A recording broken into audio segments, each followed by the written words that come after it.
Bonjour à tous mes plumés, je constate que certains d'entre vous regardent mes vidéos, sans s'abonner. Je sais que c'est lourd, mais j'ai tellement peu de vues / subscribe, que je suis en position pigeon dans la rue à demander des miettes aux passants. Je vous les demande, avec gentillesse cette fois, de bien vouloir aider un plumé dans le besoin. Merci d'avance. Ça ne vous aura sûrement pas échappé, et en même temps comment ne pas le voir. Cet individu nommé Andrew Tate est actuellement incarcéré pour trafic d'êtres humains, et en même temps cela n'a rien d'étonnant. Dans cette vidéo nous allons voir comment au fil des années, les gourous de la masculinité sont passés d'un modèle relativement sain avec Jordan Peterson et les MRA, à un ultralibéralisme maladif sous stéroïdes et sans contrôle. Vous regardez l'observatoire, prenons ensemble un peu d'altitude.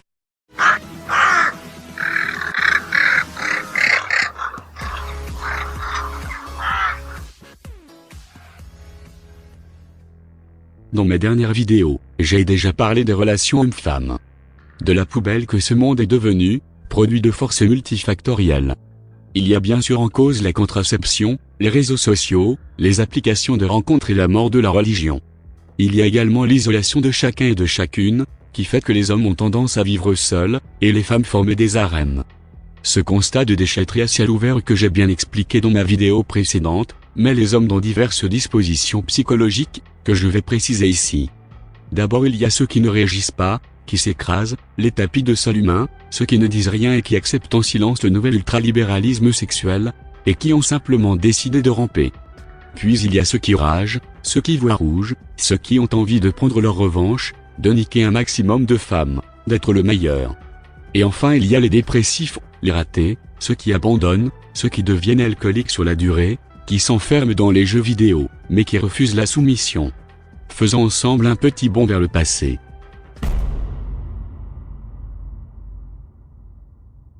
Au début de la crise des relations hommes-femmes, il y avait bien peu de personnes pour en parler, et il fallait vraiment tomber dessus par hasard, pour entendre les premiers échos d'un début de crise mondiale.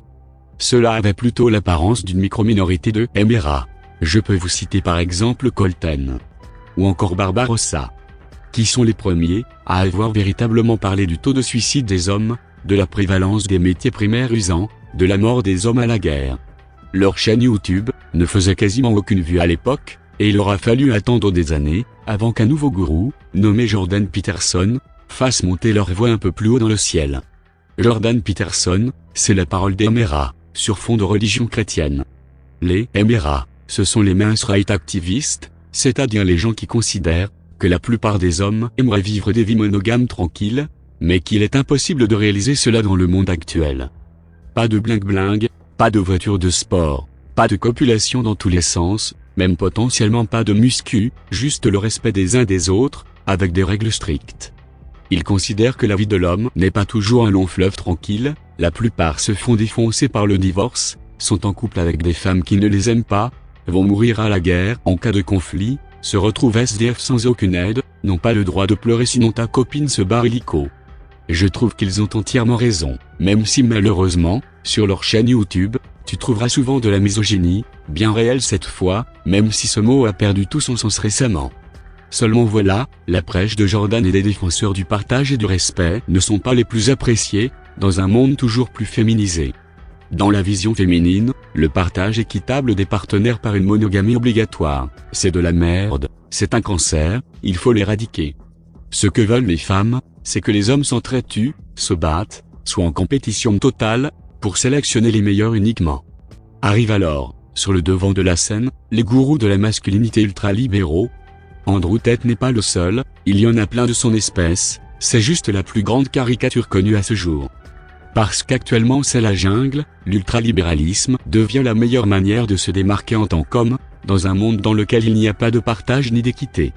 Et là je parle en termes de répartition des partenaires sexuels, pas en termes de richesse bien sûr. Ce groupe de macaques, qui ne se base que sur les émotions instantanées, vont prôner la musculation à outrance, l'affichage de richesses sur les réseaux sociaux, les sports de combat, traiter les femmes comme des merdes, jongler entre 15 nanas en même temps, être la pire des fouines. La question, c'est pourquoi? Pourquoi en sommes-nous là?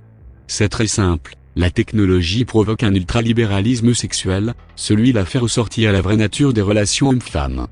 Une jungle dans laquelle la monogamie n'est pas la loi, dans laquelle les femmes se regroupent en harem et attendent la visite de leur grand beau gosse préféré, laissant des milliers d'hommes dans le désespoir le plus total, qui ne voient comme solution que celle qu'ils voient fonctionner. Cela n'est pas une manipulation de l'esprit, de la culture, c'est la réponse la plus élémentaire.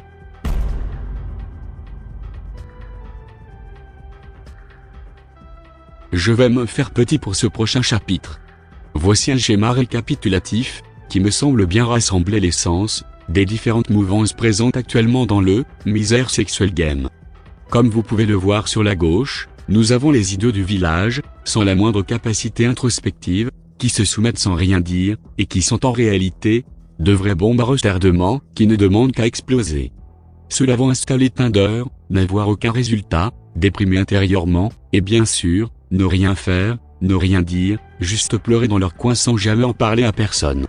Si seulement ces hommes-là faisaient un effort pour discuter des problèmes sociétaux, mais non, ils préfèrent vivre avec des œillères jusqu'à ce qu'il soit trop tard, tant pis pour eux, et pour nous aussi.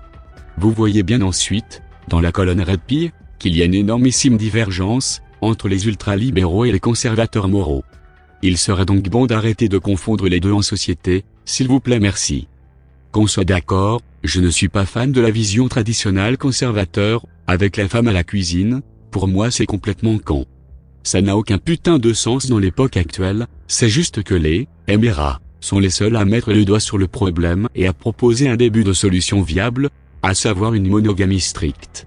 Enfin, dans la dernière colonne, la Black Pill, vous pourrez constater qu'il existe deux groupes bien distincts. Ceux qui réagissent avec désespoir, car trop petits, pas assez intelligents pour gagner beaucoup d'argent, visage asymétrique et autres larcins. En réalité la plupart d'entre eux ne sont pas vraiment laids, ils ont des problèmes sociaux, des difficultés à faire des rencontres, et surtout, une grande résistance à la soumission, ce qui fait qu'ils ne tolèrent aucun écart de la part des femmes qu'ils rencontrent, ce qui est littéralement intenable de nos jours. Enfin en bas, il y a les fous, les dingues, une micro-minorité extrêmement bruyante, qui cause des dégâts irréparables. Si vous regardez bien, ils ne sont même pas moches, ils sont juste complètement timbrés à cause de problèmes familiaux ou dans l'enfance, et à cause de les problèmes psychologiques des hommes, les ramènent au rang de terroristes potentiels.